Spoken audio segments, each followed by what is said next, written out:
Hello viewers, আসসালামু আলাইকুম। চলে আসলাম তোমাদের সামনে জ্যামিতির সুন্দর একটি প্রশ্ন নিয়ে। দেখো প্রশ্নটি এখানে বলতেছে ফাইন্ড এক্স। আচ্ছা চলো তাহলে শুরু করি। দেখো, এই ধরনের প্রশ্নে বিভিন্ন কোণের মান দেওয়া থাকে আর একটি কোণের মান বের করতে বলা হয়। তো এই ধরনের কোশ্চেনগুলো আমরা খুব সহজে কিভাবে সলভ করব তার সুন্দর একটি টেকনিক জেনে নেব।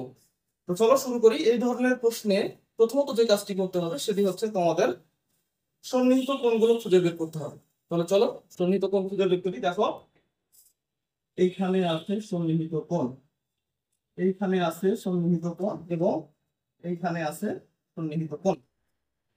আচ্ছা, এরপরে যে কাজটা করবো, দেখো তিন জায়গায় সন্নিহিত কোণ আছে এবং তিন সন্নিহিত কোণের ভিতরে শুধুমাত্র একটি সন্নিহিত কোণের মান দেওয়া আছে একটি কোণের। তাহলে চলো সেখান থেকেই শুরু করি। আর এই ধরনের কোশ্চেন গুলোতে সাধারণত সন্নিহিত কোণগুলোর যেই একটি কোণে মান দেওয়া থাকে সেখান থেকে শুরু করতে হয়। তাহলে চলো এখান থেকে শুরু করি।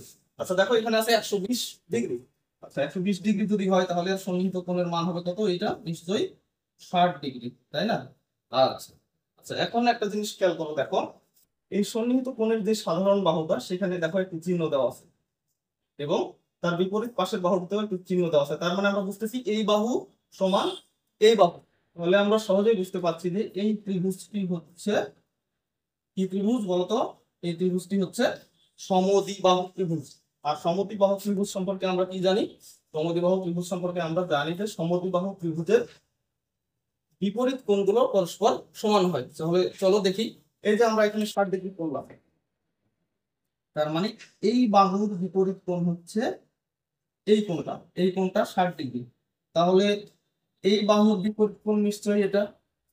তাহলে সমদ্বিবাহু ত্রিভুজের বিপরীত কোণগুলো যেহেতু সমান হয় তাহলে এই বাহুর বিপরীত কোণও নিশ্চয়ই কি হবে?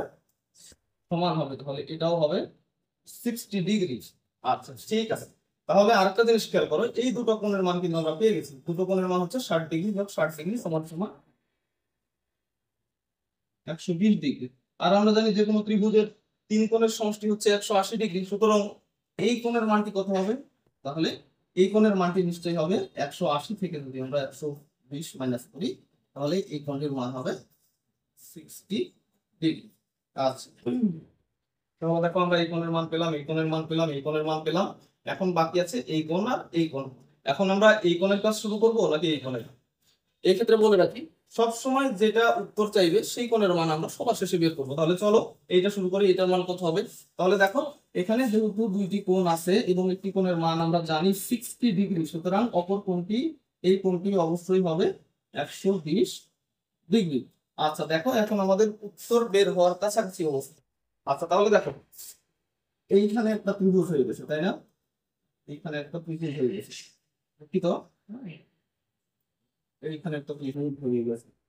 তাহলে আমরা জানি ত্রিভুজের তিন কোণের সমষ্টি 180 ডিগ্রি। তাহলে এখানে 120, এখানে 20, হলো আমাদের 140। তাহলে এক্স এর ভ্যালু কত হবে এখন বলো তো? আচ্ছা, তাহলে নিশ্চয়ই এক্স এর ভ্যালু হবে 180 থেকে 140 বার। তাহলে আমাদের অ্যান্সার হয় 40। সুতরাং এক্স এর ভ্যালু হবে 40 ডিগ্রি। আশা করি বিষয়টি বুঝতে পেরেছো। আগামী দিন আরো নতুন কোনো ট্রিক্স নিয়ে তোমাদের সামনে হাজির হবো। সে পর্যন্ত গুড লাক।